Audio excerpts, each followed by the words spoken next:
দেশে নিরাপত্তা দেয়নি, পুলিশ বাহিনী গাদ্দারি করতে আমাদের ভাইদের।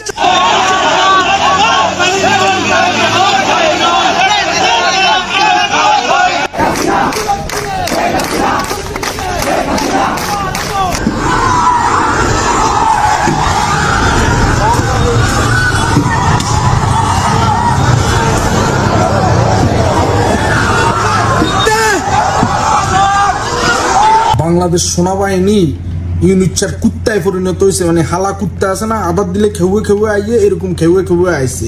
হামলাটি হয়েছে আমরা দেখলাম চোখের সামনে, যে অল্প কিছু লোক স্লোগান দিতে দিতে অতর্কিত যে চুপচাপ এসে হামলা করেছে এমন। সেই গোপালগঞ্জকে উত্তপ্ত করেছে সরকার এবং একই সাথে সরকারি পৃষ্ঠপোষকতায় যে রাজনৈতিক দলটি গড়ে উঠেছে এনসিপির।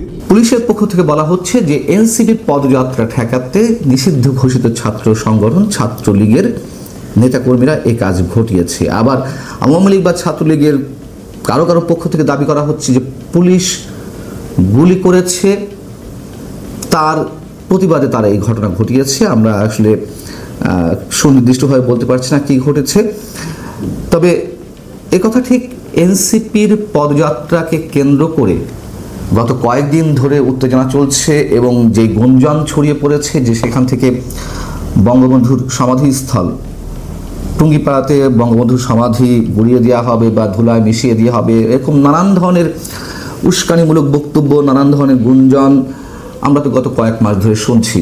এই যে পদযাত্রা, এটিকে কেন্দ্র করে আমি আগেই জানিয়েছি গত দুদিন ধরে বেশ ধরপাকড় চলেছে, পুলিশি অ্যাকশন চলেছে, বেশ কয়েকজনকে আটক করা হয়েছে। সবচেয়ে বড় কথা হচ্ছে যাদের বিরুদ্ধে অভিযোগ রয়েছে অবশ্যই তাদেরকে আটক করা হবে, যারা হুমকি স্বরূপ রয়েছে অবশ্যই তাদের বিরুদ্ধে অ্যাকশন নেওয়া যেতে পারে। কিন্তু নারীদের অপরাধ কি?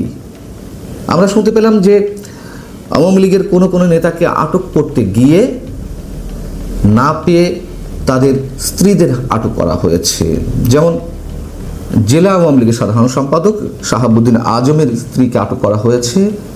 শাহাবুদ্দিন আজম আরও মাসখানেক আগেই আটক হয়েছেন।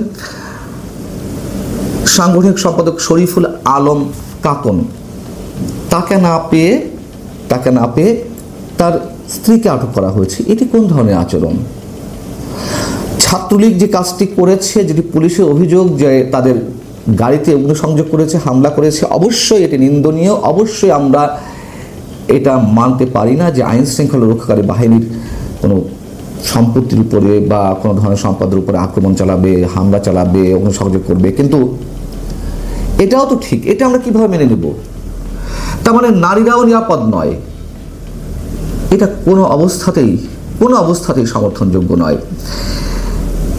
এই যে উত্তেজনাটা সৃষ্টি হয়েছে, এটি না হলেও হতো, এত কিছু আওয়াজ না দিয়ে, এত সব উস্কানিমূলক বক্তব্য না দিয়ে। অবশ্যই এনসিপির সমাবেশ করার অধিকার রয়েছে, পদযাত্রার অধিকার রয়েছে, তারা করবে, সারা দেশেই করবে, অবশ্যই গোপালগঞ্জেও করবে। গোপালগঞ্জে আওয়ামী লীগের দুর্গ হোক আর যারই দুর্গ হোক, কিন্তু ফেসবুকে যে স্ট্যাটাসগুলো দেওয়া হয়েছে সেগুলো থেকে এই উস্কানি গত কয়েক ঘন্টার মধ্যে অনেক পরিমাণ বেড়ে গেছে। যেমন সার্জিস আলম, তো এই ধরনের ইচ্ছাকৃতভাবে শব্দ ইউজ না করলেই হতো। আবার সার্জিস আলম তিনি লিখছেন যে বিপ্লবের সহযোদ্ধারা ধূমকেতুর মতো ছুটে আসুন, বুধবার সকাল 11টায় গোপালগঞ্জ শহরে দেখা হবে ইনশাল্লাহ। একই ধরনের পোস্ট প্রায় কাছাকাছি পোস্ট দিয়েছেন নাহিদ ইসলাম, তাসনিম, যারা এরকম আরও অনেকে পোস্ট দিয়েছেন। এবং যে গুঞ্জনটি শোনা যাচ্ছে, আতঙ্কজনক যে গুঞ্জন, 32 নম্বর ধুলার সঙ্গে মিশিয়ে দেওয়ার পরে টুঙ্গিপাড়ায় বঙ্গবন্ধুর সমাধিস্থলেও গুলিয়ে দেওয়া হবে, আমার মনে হয় না এই ধরনের ধৃষ্টতা, এই ধরনের সাহস কিংবা বোকামি এখনো পর্যন্ত আমার মনে হয় না যে এনসিপির নেতাকর্মীরা দেখাবে। এটা হঠকারী সিদ্ধান্ত তাদের ভবিষ্যৎ রাজনীতির জন্য।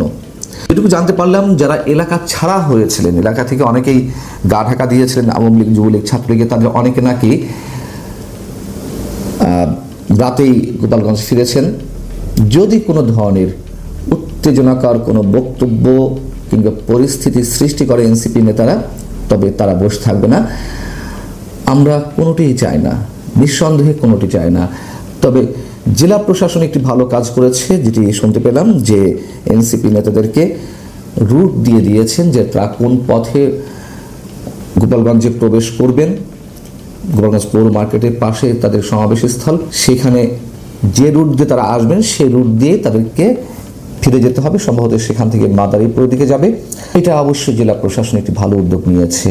আর সেনাবাহিনীর প্রতি মানুষের যে আস্থার জায়গা ছিল সেই জায়গাটিতে অবশ্যই চির ধরেছে, আমি আগে বলেছি। তবে এইখানে নিশ্চয়ই সেনাবাহিনী তৎপর থাকবে, অন্তত এখানে আর সেনাবাহিনী কোনো ধরনের তাদের কাজে শৈথিল্য বলি বা যে কোনো কারণে বলি 32 নম্বর গুড়িয়ে দেওয়ার সময় তাদের যে ভূমিকা আমরা দেখেছি, অবশ্যই সেটি গ্রহণযোগ্য নয়। সেটি অন্তত গোপালগঞ্জের ক্ষেত্রে আর পড়বে না, এটি আমাদের প্রত্যাশা। একটা ভয়ঙ্কর আতঙ্কের মধ্যে এমনিতেই রয়েছে, তার উপরে নতুন করে এই বিষয়টির কোনোভাবে সৃষ্টি করা হলে নিশ্চয়ই সেটি কারোর জন্যই ভালো হবে না। আমরা আশা করব যে এনসিপি শুভবুদ্ধির পরিচয় দিবে এবং যারা আওয়ামী লীগ কিংবা নিষিদ্ধ ঘোষিত ছাত্রলীগের যারা রয়েছে তারাও সব ধরনের অনাকাঙ্ক্ষিত পরিস্থিতি এড়িয়ে চলবে। সাধারণ মানুষ হিসেবে আমাদের এটুকুই প্রত্যাশা।